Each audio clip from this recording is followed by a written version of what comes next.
مجھ سے کسی نے پوچھا کہ نبی کریم صلی اللہ علیہ وسلم نے زندہ جان کی تصویر بنانے سے منع کیا ہے اور مردہ تو مر گیا. ٹھیک ہے، میں عرض کرتا ہوں. دیکھیں، بالکل صحیح بات ہے. فقہا نے خود اعلی حضرت امام اہل سنت رحمۃ اللہ علیہ نے فتاوی رضویہ میں یہ بات نقل فرمائی ہے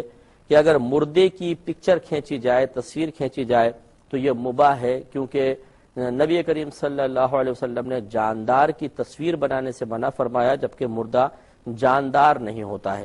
لیکن اس میں بھی یہ تو ایک فقہی مسئلہ ہے، اپنی جگہ جو بالکل مسلمہ ہے، لیکن معاملہ یہ ہے کہ ہر شخص کو مسئلہ معلوم نہیں ہوتا ہے. لہذا خصوصاً وہ لوگ کہ جو معظم دینی کہلاتے ہیں، یا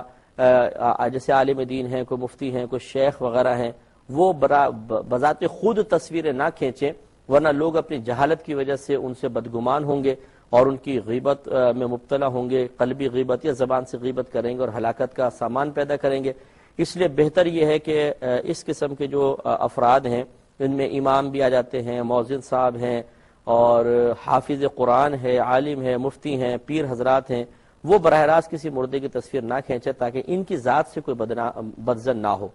کیونکہ یہ حضرات ایک دین کی علامت تصور کیے جاتے ہیں، اور ان کی وجہ سے اگر کوئی دین سے بدظن ہوتا ہے تو بہرحال یہ بری بات ہے. اس لیے عام کوئی شخص کھینچے تو ایک الگ بات ہے، اور وہ بھی کوئی فرض نہیں کہہ رہے ہم کہ ضرور کھینچے، مباح ہے، کھینچیں تو نہ گناہ نہ ثواب، بلکہ نہ کھینچنا افضل اور اولیٰ ہے. جیسے کہ آپ کو بتایا کہ لوگ خواہ بخواہ بدگمانی کا شکار ہو جاتے ہیں، تو اس لیے بہتر ہے کہ نہ کھینچا جائے. لیکن بہرحال اگر کھینچیں اور عام قسم کے آدمی کھینچ رہے ہیں تو ان کے لیے گنجائش